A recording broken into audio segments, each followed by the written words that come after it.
ഞാനും നല്ലവനായിരുന്നു സാർ. എനിക്ക് ഇതല്ലാതെ വേറെന്ത് പണി ചെയ്യാൻ പറ്റും? നീ അപ്പൊ സിഗരറ്റ് വലിക്കാണോ? അവൻ അങ്ങനെ നോക്കണ കുറച്ച് നേരമായില്ല.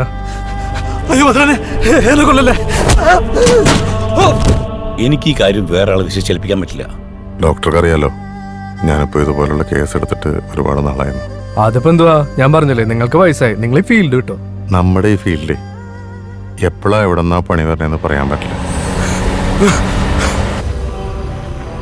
ഇതുപോലൊരു രാത്രിയില്ല എനിക്ക് എന്റെ മകളെ നഷ്ടമായത്.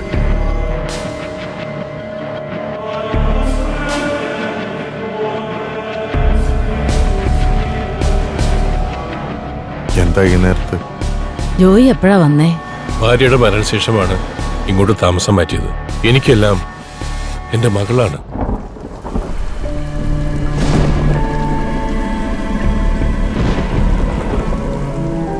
പള്ളി ഒന്നൊന്നല്ല, ഞാൻ ജോയേട്ടനെ കാണാൻ വേണ്ടി വന്നതാ. എവിടെയൊക്കെ വന്നല്ലേ കാണാൻ പറ്റുള്ളൂ. അവര് നിന്റെ പിറകുണ്ടെന്നാ കേട്ടത്. മോശക്കാരൊന്നുമല്ല, അത്ര നിസ്സാരമായിട്ട് കാണുകയും വേണ്ട. കളം വിട്ട് കളിക്കുന്നവരാ. ഞാൻ ജോയി, മെത്രാൻ ജോയി. വർഷങ്ങൾക്ക് മുമ്പ് ഈ കളി നിർത്തി കളം വിട്ടു പോയതാ. നീ സൂക്ഷിക്കണം. മരണത്തെ ഭയം ഉണ്ടോ അപ്പന്?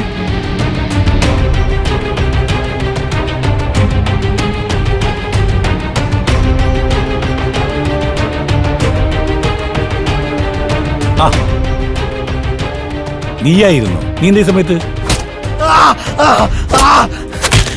പെൺകുട്ടികളുള്ള എല്ലാ അപ്പന്മാർക്ക് വേണ്ടി നിന്റെ ഈ നെഞ്ചത്ത് ഞാൻ റീത്ത് വയ്ക്കും.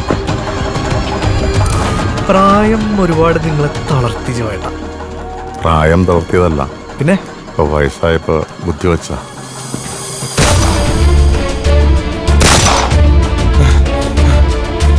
പൈസ നോക്കിയിട്ടല്ല രവി സാറേ, ഈ പ്രായത്തിൽ ഒരു മകൾ എനിക്കുണ്ട്.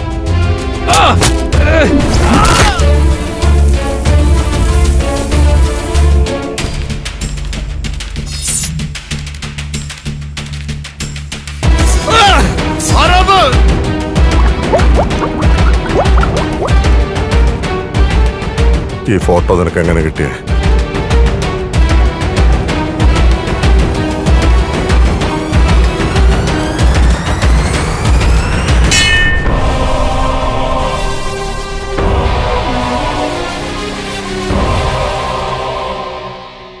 അനുക്കുട്ടി ഒറ്റയ്ക്ക് ഇരിക്കാറുന്നാടാ, അപ്പൊ ഇത്തിരി വൈകി പോയിട്ടാ.